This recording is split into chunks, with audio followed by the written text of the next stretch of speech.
عزیزان گرامی، جو خصوصی خطاب ہوتا ہے وہ بالعموم آخر میں ہوتا ہے، اور خصوصی خطاب ہو چکا ہے، اور اس سے پہلے بھی مختلف حضرات نے تقریریں کی ہیں۔ میں سبھی حضرات کا شکریہ ادا کرنے کے لیے اور اس محفل کو منعقد کرنے میں حصہ لینے والے تمام احباب اہل سنت کا شکریہ ادا کرنے کے لیے حاضر آیا ہوں۔ میرے لیے بہت بڑی خوشی کی بات ہے کہ ہم سب کے ہمارے استاذ گرامی، انتہائی مشفق، مخلص، عالم دین، عالم ربانی، استاذ العلماء، خطیب اہل سنت حضرت علامہ مولانا مسعود احمد برکاتی صاحب قبلہ دامہ فیضہ نے ہماری گزارش پر یہاں آنے کی زحمت گوارہ فرمائی، اور اس سے پہلے بھی حضرت کئی مرتبہ ہماری دعوت پہ تشریف لائے۔ یہ ان کی محبت ہے، یہ ان کی مہربانی ہے۔ ان کے علاوہ ہمارے محب گرامی وقار حضرت مولانا محمود احمد صاحب قبلہ دامہ فیضہ وہ بھی تشریف لاتے ہیں۔ اس سے پہلے بھی میں نے کئی دفعہ حضرت کو مدعو کیا، حضرت نے کرم فرمایا۔ اور ہمارے مولانا توفیق احسن برکاتی صاحب، مولانا مفتی محمد اعظم صاحب، مولانا مفتی نصیر الدین صاحب، مولانا احمد نواز صاحب، حافظ صادق صاحب، اور ان سب سے پہلے اور بعد میں حضرت مولانا عبداللہ اظہری صاحب، اور بھی ہمارے مولانا حامد صاحب، اور بہت سارے احباب، مولانا رضوان صاحب قبلہ، یہ سب حضرات یہاں تشریف لائے۔ ان سب کا میں شکر گزار ہوں۔ اور اس محفل کو منعقد کرنے کے حوالے سے ہمارے علماء، ہمارے اس محلے کے افراد نے بڑی کوششیں کی۔ ان لوگوں نے مجھ سے بار بار یہ جملہ کہا، آپ کسی چیز کا ٹینشن مت لیجئے، ہم سب کچھ کر دیں گے۔ یہ ہمارے ایک جمیل بھائی ہیں، اور بہت سارے لوگ ہیں، کسی کا نام لوں یا نہ لوں۔ جہانگیر بھائی ہے، اور ہمارے جن کو قاری صاحب کہتے ہیں، اور ہمارے آفتاب بھائی ہیں، ان کے والد گرامی، اور کئی لوگ ہیں۔ سب حضرات نے جو ہے مل جل کر کے اس محفل کو منعقد کیا۔ ایک جملہ جو ہمارے جہانگیر بھائی نے کہا وہ مجھے بہت اچھا لگتا ہے۔ انہوں نے کہا، ان سے کسی نے پوچھا کہ بہت بڑا جلسہ ہونے والا ہے، تو انہوں نے کہا کہ جلسہ تو بہت بڑا نہیں ہے، لیکن جس کے نام پہ جلسہ ہو رہا ہے وہ بہت بڑا ہے۔ سبحان اللہ، سبحان جس کے نام کا جلسہ ہے وہ بہت بڑا ہے۔ یقیناً وہ اتنے بڑے ہیں کہ لوگ ان کا نام نہیں جانتے ہیں، ان کے دو لقب جانتے ہیں۔ اور وہ دو لقب کون سے ہیں؟ ایک صدیق ہے، دوسرا اکبر ہے۔ صدیق کیا چیز ہے؟ قرآن کہتا ہے اولئک الذین انعم اللہ علیہم من النبیین والصدیقین۔ انبیاء کے بعد جو سب سے اونچا مرتبہ ہوتا ہے وہ صدیقین کا ہوتا ہے۔ سبحان اللہ۔ اور صدیق دنیا میں بہت سے ہو سکتے ہیں، لیکن صدیقین میں جو سب سے بڑا ہے وہ سیدنا ابو بکر صدیق رضی اللہ تعالیٰ عنہ کی ذات ہے۔ تو دو لقب ہیں۔ صدیق مرتبے کے اعتبار سے بہت بڑا مرتبہ ہے، اور اکبر شخصیت کے اعتبار سے بہت بڑی شخصیت ہے۔ تو آج ہم جس ذات گرامی کا ذکر کرنے کے لیے یہاں پر حاضر آئے ہیں، ان کے فضائل، کمالات اور مناقب اتنے ہیں کہ ہم جیسے بے ہنر اسے کیا بیان کر سکیں گے۔ بس وہ ہمارے سروں کے تاج ہے، اور ان کا امت کے اوپر اتنا احسان ہے کہ کوئی بھی امتی ان کے احسانات کو کبھی ادا نہیں کر سکتا ہے۔ حدیث پاک میں آیا ہے کہ جب قیامت کا دن ہوگا تو روزے دار کو باب الریان سے پکارا جائے گا، مجاہدین کو باب الجہاد سے پکارا جائے گا، صدقہ کرنے والوں کو باب الصدقہ سے پکارا جائے گا، نماز ادا کرنے والوں کو باب الصلاۃ سے پکارا جائے گا۔ جب حضور نے یہ بات بیان فرمائی تو حضرت سیدنا صدیق اکبر رضی اللہ تعالیٰ عنہ نے پوچھا، فہل احد یدعا من هذه الابواب كلها یا رسول اللہ، یا رسول اللہ کیا کوئی ایسا بھی بندہ ہے جسے ان تمام دروازوں سے پکارا جائے گا؟ تو حضور نے فرمایا نعم وارجو ان تکون منہم، ہاں قیامت کے دن ایک بندہ ایسا بھی ہوگا کہ جب وہ میدان محشر میں حاضر ہوگا تو جنت کے ہر دروازے سے آواز آئے گی کہ تم میرے راستے سے اندر آ جاؤ، میرے راستے سے اندر آ جاؤ۔ وہ ذات گرامی سیدنا صدیق اکبر رضی اللہ تعالیٰ سبحان اللہ، سبحان اللہ، زندہ باد۔ قربان جائیے کہ جنت کے دروازے جس کا استقبال کرنے کے لیے بےتاب ہو، حوران بہشت جس کے استقبال کے منتظر ہو، وہ مقدس ذات، ہم سب کے آقا اور ہم سب کے سروں کے تاج، امت کے عظیم ترین محسن، اور قرآن کریم کو سب سے پہلی مرتبہ جمع کرنے والے حضرت سیدنا صدیق اکبر رضی اللہ تعالیٰ عنہ کی ذات ہے۔ سبحان اللہ۔ ہمارے مولانا توفیق احسن برکاتی صاحب قبلہ نے بھی بیان فرمایا، اور ہمارے استاذ گرامی نے بھی بیان فرمایا کہ آج کی اس محفل کو تحریک انوار القرآن سے اور تحریک انوار القرآن کو جشن صدیق اکبر سے کیوں جوڑا گیا۔ یہ بات اب بتانے کی ضرورت نہیں رہی کہ سیدنا صدیق اکبر رضی اللہ تعالیٰ عنہ یہ پہلے جامع قرآن ہیں اور قرآن کریم سے حوالے سے یہ محفل ہے، تو دونوں کو ایک ساتھ ضم کیا گیا ہے۔ اعلیٰ حضرت رضی اللہ تعالیٰ عنہ فرماتے ہیں کہ قرآن کریم کو جمع کرنے کا کام کئی مرحلوں میں ہوا ہے۔ سب سے پہلے پروردگار عالم نے قرآن کریم کو جمع کیا اور ہم سب کے آقا و مولا حضور رحمت عالم صلی اللہ تعالیٰ علیہ وسلم کے مقدس سینہ مبارک میں جمع کیا۔ چنانچہ سورہ قیامہ میں اللہ فرماتا ہے اِنَّ عَلَيْنَا جَمْعَهُ وَقُرْآنَا فَإِذَا قَرَأْنَاهُ فَاتَّبِعْ قُرْآنَا، کہ اے محبوب اس قرآن کو جمع کرنا یہ ہمارے ذمہ کرم پر ہے، اور اسے ہم کہاں جمع کریں گے؟ آپ کے سینے کے اندر جمع کریں گے، آپ کے دل کے اندر محفوظ کریں گے۔ تو سب سے پہلا جامع قرآن تو پروردگار عالم ہے۔ اس کے بعد جب قرآن نازل ہوتا تھا تو حضور صلی اللہ تعالیٰ علیہ وسلم کاتبان وحی کو طلب فرماتے اور ان سے فرماتے کہ اس آیت کو فلاں آیت کے بعد لکھنا، اس آیت کو فلاں آیت سے پہلے لکھنا، اور کبھی آیت کا کوئی جز نازل ہوتا تو یہ بھی وضاحت فرما دیتے کہ اس کو اس کے بعد لکھنا۔ تو قرآن کریم کے جو دوسرے جامع ہیں وہ ہم سب کے آقا و مولا حضور رحمت عالم صلی اللہ تعالیٰ علیہ وسلم ہیں، جنہوں نے اپنی مقدس زندگی ہی میں مختلف چیزوں کے اوپر، کھجور کی شاخوں کے اوپر اور پتھر کے سلوں کے اوپر، اونٹ کی ہڈیوں کے اوپر اور درخت کے پتوں کے اوپر آپ نے قرآن کریم اپنے صحابہ سے لکھوا دیا۔ اور قرآن کریم مختلف جگہوں پہ علیحدہ علیحدہ شکل میں موجود تھا۔ جب ایک جنگ میں صحابہ کرام، حفاظ صحابہ کرام کثیر تعداد میں شہید ہو گئے تو حضرت سیدنا عمر رضی اللہ تعالیٰ عنہ کے مشورے سے حضرت سیدنا ابو بکر صدیق رضی اللہ تعالیٰ عنہ نے اس قرآن کو یکجا کیا۔ کیسے یکجا کیا؟ آپ نے حضرت سے واقعہ سنا کہ حضرت زید بن ثابت رضی اللہ تعالیٰ عنہ کو طلب فرمایا اور وہ قرآن کریم جو مختلف جگہوں پہ لکھا ہوا تھا اسے تھوڑا تھوڑا کر کے ایک جگہ پہ محفوظ کیا گیا اور ہر صورت کی الگ الگ فائل تیار کی گئی۔ اتنا کام سیدنا صدیق اکبر رضی اللہ تعالیٰ عنہ نے کیا۔ سورہ بقرہ ایک جگہ جمع ہو گئی، آل عمران الگ جمع ہو گئی، یاسین الگ جمع ہو گئی، لیکن قرآن کریم ایک مجلد کے اندر، ایک مصحف کے اندر جمع نہیں تھا۔ اسی لیے علماء کرام نے بیان فرمایا کہ کان صحفن ولم یکن مصحفن، کہ جو جمع کیا وہ الگ الگ صحیفوں کی شکل میں تھا، وہ مصحف کی شکل میں نہیں تھا۔ پھر اس کے بعد حضرت سیدنا ابو بکر رضی اللہ تعالیٰ عنہ کا زمانہ گزرا، حضرت عمر کا زمانہ گزرا، حضرت عثمان غنی کا زمانہ گزرا، اور اس کا زمانہ آیا اور اسلام دور دور تک پھیلنے لگا۔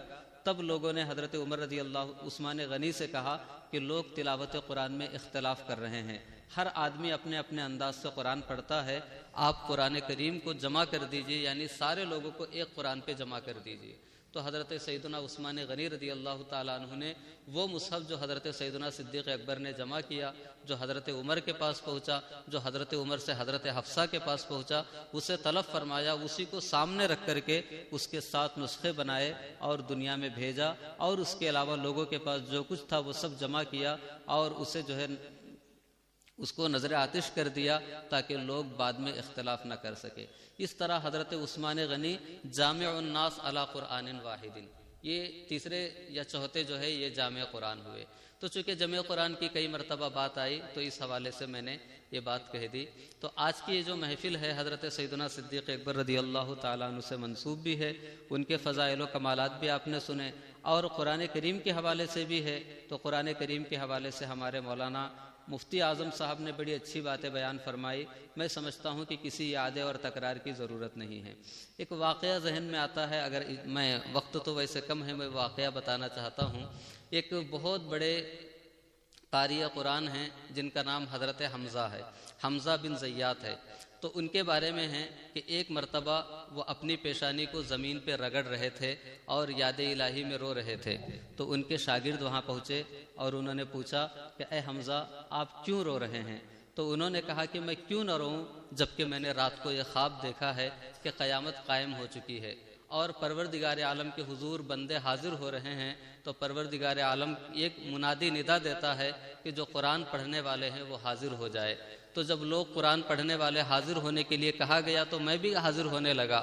اتنے میں آواز آئی کہ لا یدخل علیہ الا من عمل بالقرآن، میرے پاس بس وہی بندہ آئے گا جو قرآن پہ عمل کرتا ہے۔ تو حضرت حمزہ کہتے ہیں کہ میں واپس جانے لگا، پھر آواز آئی این حمزہ، حمزہ کہا ہے؟ تو حضرت حمزہ آگے بڑھنے لگے. جب آگے بڑھنے لگے تو ایک دستے غیب آیا اور ان کو ایک ایسے کمرے میں لے کر کے پہنچا دیا کہ جہاں پر ہر طرف قرائے کرام کی آوازیں تھی, ہر طرف قرآن پڑھنے کی آوازیں ہو رہی تھی, آوازیں تھی. جب میں وہاں پہنچا تو مجھ کو حکم ہوا کہ اقرا ورقہ, کہ تم قرآن پڑھو اور آگے سیڑھیاں طے کرتے چلے جاؤ. تو جب میں قرآن کریم پڑھنے لگا تو مجھے حکم ہوا, میں نے سورہ انعام کی تلاوت شروع کی. سورہ انعام پڑھتے پڑھتے جب میں اس آیت پہ پہنچا وَهُوَ الْقَاهِرُ فَوْقَ عِبَادِهِ وَهُوَ الْحَكِيمُ الْخَبِيرُ, جب میں اس آیت پہ پہنچا تو آواز آئی أَلَسْتُ الْقَاهِرَ عَلَى عِبَادِي, کیا میں اپنے بندوں کے اوپر قاہر نہیں ہوں؟ تو میں نے کہا بلا ورب, کیوں نہیں, تو بلا شبہ قادر ہے. جب میں نے سورہ انعام کی تلاوت کر لی تو سورہ آراف کی تلاوت کی. سورہ آراف بھی پڑھتے پڑھتے جب میں اس کی اختتام پہ پہنچ گیا تو اخیر میں آیت سجدہ آتی ہے. جب میں نے سجدہ کرنا چاہا تو آواز آئی حسبک ما مضی, جو تم نے دنیا میں سجدے کر لیے وہ سجدے کافی ہیں, اب مزید سجدے کی ضرورت نہیں ہے. تو حضرت حمزہ رضی اللہ تعالیٰ عنہ سے پھر اس آواز نے پوچھا کہ اے حمزہ تمہیں قرآن کس نے پڑھایا؟ تو حضرت حمزہ اپنے استاد کا نام لیتے ہیں. پھر سوال ہوتا ہے کہ ان کو کس نے پڑھایا؟ اس طریقے سے انہوں نے پورا سلسلہ اسناد بیان کیا یہاں تک کہ حضور صلی اللہ علیہ وسلم کا نام آیا. تو پھر پوچھا گیا کہ حضور کو قرآن کس نے پہنچایا؟ انہوں نے جبریل کا نام لیا. اس کے بعد پھر آواز آئی کہ جبریل کو قرآن دینے والا کون ہے؟ تو وہ کہتے ہیں اللہ. تو آواز آتی ہے کہ نہیں, اللہ مت کہو بلکہ تم کہو انت یا رب, اے رب تو نے جبریل کو قرآن دیا. حضرت حمزہ کہتے ہیں کہ جب میں نے اپنی زبان سے انتا کہنا چاہا اور پروردگار عالم کو لبیک یا اللہم کہنا چاہا تو میری آواز رکنے لگی کہ اس قرآن کی بدولت میں آج کس اونچے مقام پہ فائز ہو چکا ہوں کہ قرآن پڑھ پڑھ کر کے پروردگار عالم سے ہم کلام ہو رہا ہوں اور پروردگار عالم مجھ سے مخاطب ہو رہا ہے. جب میں اس مقام پہ پہنچ گیا تو پروردگار عالم ایک دستے قدرت آیا, ایک دستے غیب آیا اور اس نے مجھے خوشبو سے تر کر دیا. ہر طرف خوشبو تھی, ہر طرف خوشبو تھی, نور کے ممبر تھے اور بہت ساری ایسی چیزیں تھی کہ جنہیں الفاظ میں بیان نہیں کیا جا سکتا. اس کے بعد وہ آواز کہتی ہے کہ یہ میں نے صرف تمہارے ساتھ نہیں کیا ہے, ھذا ما فعلتہ, یہ وہ چیز ہے کہ جو میں نے تم سے پہلے قراء کے ساتھ بھی کیا ہے, تمہارے بعد آنے والے قراء کو یہ اعزاز عطا کرتا ہوں. اس کے بعد وہ آواز کہتی ہے احب عبادی اہل القرآن, کہ دنیا میں بہت سارے لوگ موجود ہیں لیکن جو میرے سب سے محبوب ترین بندے ہیں وہ قرآن پڑھنے والے ہیں. فوعزتی و جلالی, میرے عزت و جلال کی قسم, لا وعذب لسانا تلا القرآن بالنار, کہ جس زبان نے قرآن کی تلاوت کر لی کبھی میں اسے جہنم کی آگ میں نہیں جلاؤں گا. ولا قلبا وعاہ, اور نہ اس دل کو جہنم کی آگ میں جلاؤں گا جس دل نے قرآن کو محفوظ کر لیا ہے. یہ قرآن کریم کا اعزاز ہے کہ پروردگار عالم جو قرآن پڑھتا ہے اسے اتنا اونچا مقام عطا فرما دیتا ہے. تو قرآن کریم آج ہمارے درمیان اس لیے آیا ہے کہ ہم اس کو پڑھیں اور سمجھ کر کے پڑھیں. حضور اقدس صلی اللہ تعالیٰ علیہ وسلم جس زمانے میں تشریف لائے تھے اس زمانے میں بے شمار برائیاں تھیں. آپ نے ہر برائی کا مقابلہ صرف قرآن کے ذریعے سے کیا. لوگ جو ہے اس زمانے میں عقیدے کے اعتبار سے بھی بگڑے ہوئے تھے, عمل کے اعتبار سے بھی بگڑے ہوئے تھے, شراب و کباب کے رسیہ تھے اور قتل و غارت گری کے دل دادا تھے. لیکن حضور نے سب کے لیے علیحدہ علیحدہ نسخہ کیمیا تیار نہیں کیا بلکہ سب کے لیے آپ کا ایک ہی فارمولہ تھا جسے قرآن کہتا ہے لقد من اللہ علی المؤمنین اذ بعث فیہم رسولا من انفسہم یتلو علیہم آیاتہ ویزکیہم ویعلمہم الکتاب والحکمہ وان کانوا من قبل لفی ضلال مبین. حضور اسی قرآن کو پڑھتے تھے, اس کی تلاوت کرتے تھے, تزکیہ کرتے تھے, تعلیم دیتے تھے اور اس کا رزلٹ کیا آتا تھا وان کانوا من قبل لفی ضلال مبین. جو پہلے کھلی گمراہی میں تھے قرآن پڑھنے کے بعد وہ صحابی بن جایا کرتے تھے اور راہ راست پہ آ جایا کرتے تھے. آج اسی قرآن سے استفادہ کرنے کی ضرورت ہے اور اسی نیک مقصد کے تحت ہم نے ایک تحریک کا آغاز کیا جس کا نام تحریک انوار القرآن ہے. بہت ساری تحریکیں ہوتی ہے جو جذبات کے بطن سے جنم لیتی ہے اور وقت گزرنے کے ساتھ ختم ہو جاتی ہے. لیکن میں آج اس تحریک کا جو تعارف کرا رہا ہوں اس کا کم و بیش 20 سال کا ایک پس منظر ہے. ہم نے اپنے دور طالب علمی ہی سے قرآن کریم سے اپنے تعلق اور وابستگی کو مستحکم کیا.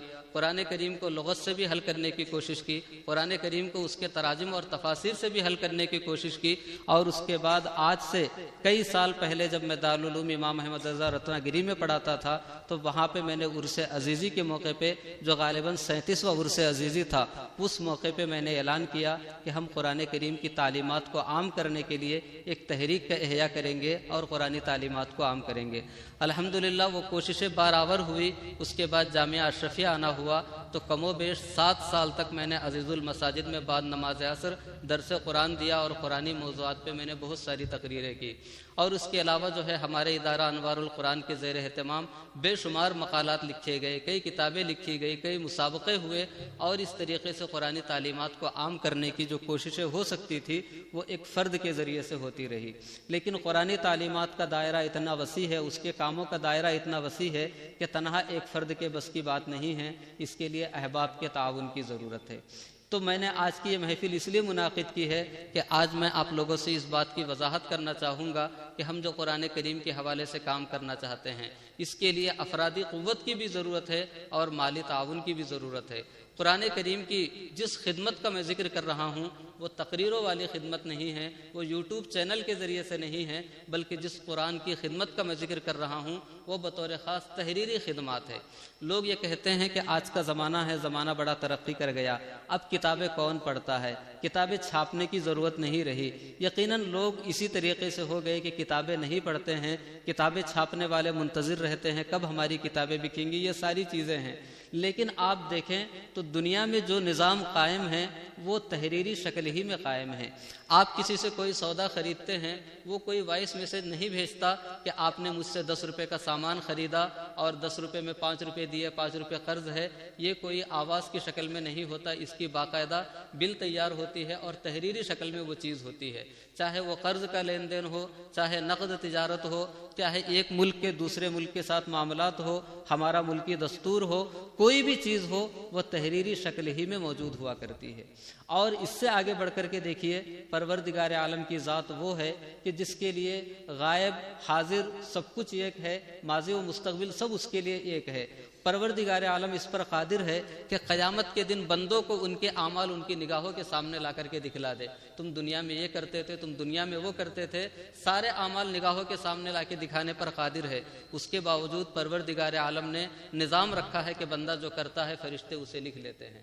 وَإِنَّ عَلَيْكُمْ لَحَافِظِينَ كِرَامًا كَاتِبِينَ يَعْلَمُونَ مَا تَفْعَلُونَ، فرشتے اسے لکھ کر کے محفوظ کرتے ہیں۔ قیامت کے دن جب بندہ خدا کی بارگاہ میں جائے گا تو اللہ فرمائے گا اقرأ کتابک کفیٰ بنفسک اليوم علیک حسیبا، یہ تمہارا اعمال نامہ، اسے ہاتھ میں لے کر کے پڑھو۔ پروردگار عالم کتابی شکل میں، تحریری شکل میں ہمارے اعمال کو ہمارے سامنے پیش کر رہا ہے۔ دنیا میں جو کچھ ہو رہا ہے، ہم جو تقریر کر رہے ہیں، آپ جو سن رہے ہیں، کوئی پیدا ہو رہا ہے، کوئی مر رہا ہے، سب کچھ اللہ کی مرضی اور مشیت سے ہوتا ہے، اور خدا کے لیے اتنا آسان کام ہے کہ قرآن کہتا ہے ان یشاء یذہبکم ویأتی بخلق جدید وما ذلک علی اللہ بعزیز، اللہ چاہے تو آنے واحد میں تمہیں ابھی ختم کر دے، تمہاری جگہ دوسروں کو لے کے آئے، اللہ کے لیے کوئی مشکل کام نہیں ہے۔ ہم یہ سوچتے رہ جائیں گے کہ مرنے والے کی جان کیسے نکلے گی، اس کی لاشیں کیسے اٹھائی جائیں گی، اسے زمین میں کیسے دبایا جائے گا، اتنا سوچنے کی بھی ضرورت نہیں ہے۔ ما خلقکم ولا بعثکم الا کنفس واحدہ،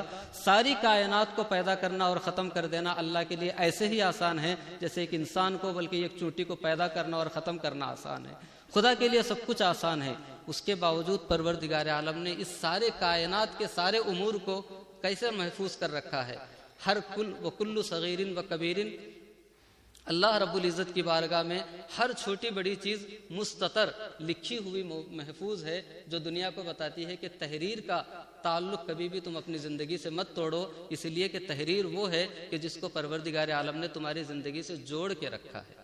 تو تحریری خدمات کے بارے میں کوئی یہ نہ سمجھے کہ یہ تحریری خدمات کیا ہے۔ آپ جس تحریری خدمات کی بات کر رہے ہیں، ہم تو عوام ہیں، اس سے ہمارا کیا تعلق ہے؟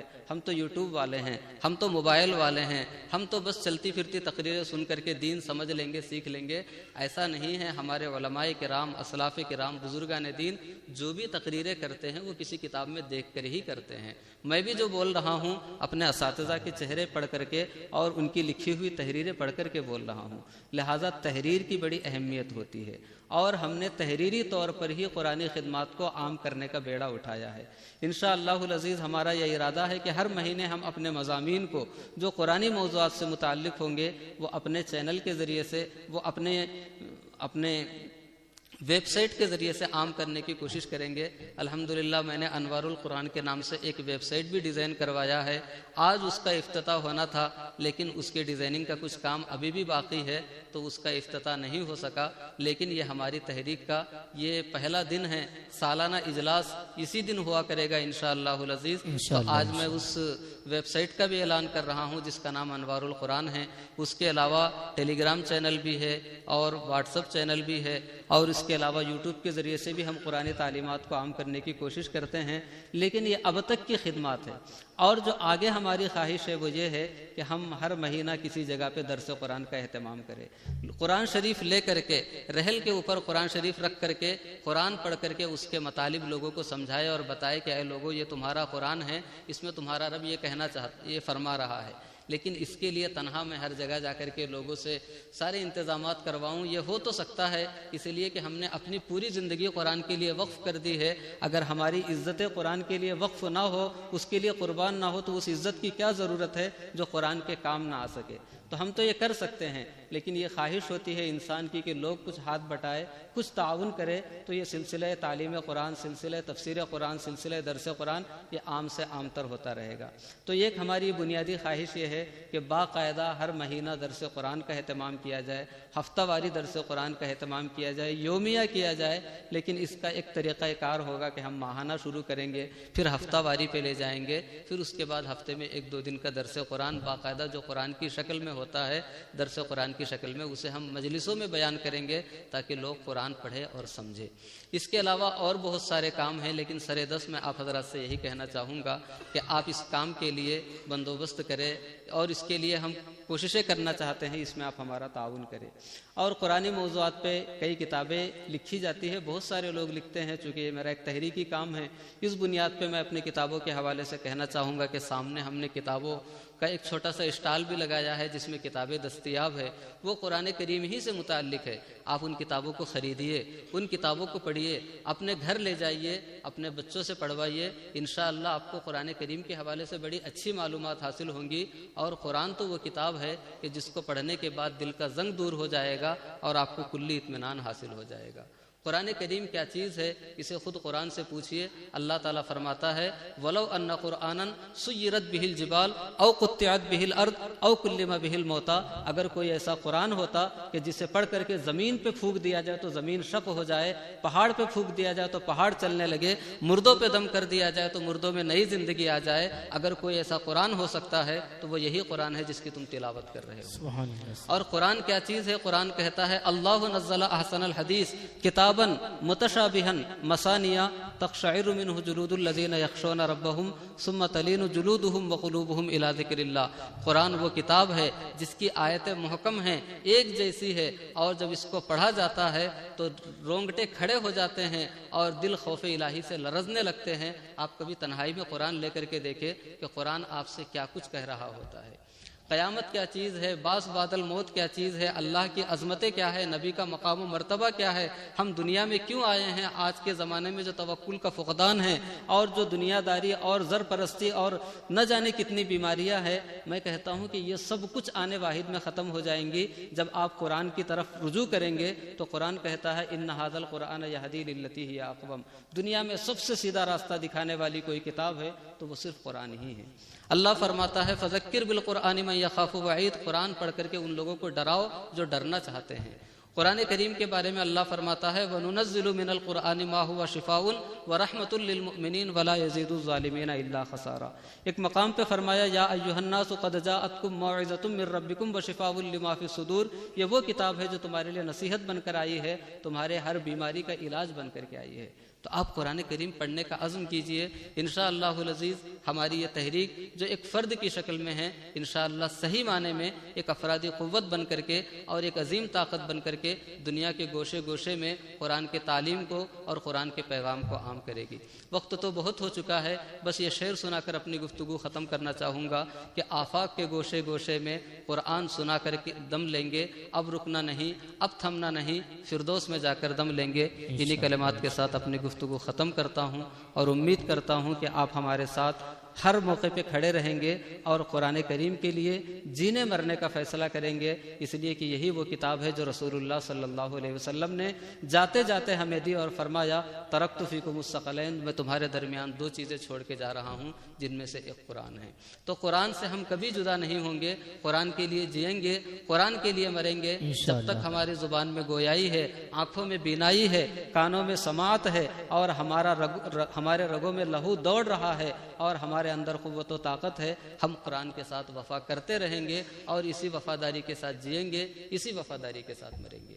میں آپ سے اس چیز کا عہد لینا چاہتا ہوں، اس چیز کو بیان کرنا چاہتا ہوں کہ آپ بھی اس چیز کا عزم کر لیں کہ ہم قرآن کے ساتھ اپنے عقیدے کو، اپنے عمل کو، اپنے اخلاق کو، اپنے حال و مستقبل کو وابستہ کریں گے، اسی کے ساتھ جئیں گے، اور جب قیامت کے دن اٹھیں گے تو حدیث پاک میں آیا ہے الانسانو یعنی یحشر الناس علی نیاتہم، لوگ اسی طریقے پہ حشر میں آئیں گے جس نیت کے ساتھ وہ دنیا سے گئے تھے۔ ہم قرآن پڑھتے پڑھتے جائیں گے، انشاءاللہ قیامت کے دن قرآن پڑھتے پڑھتے اٹھیں گے۔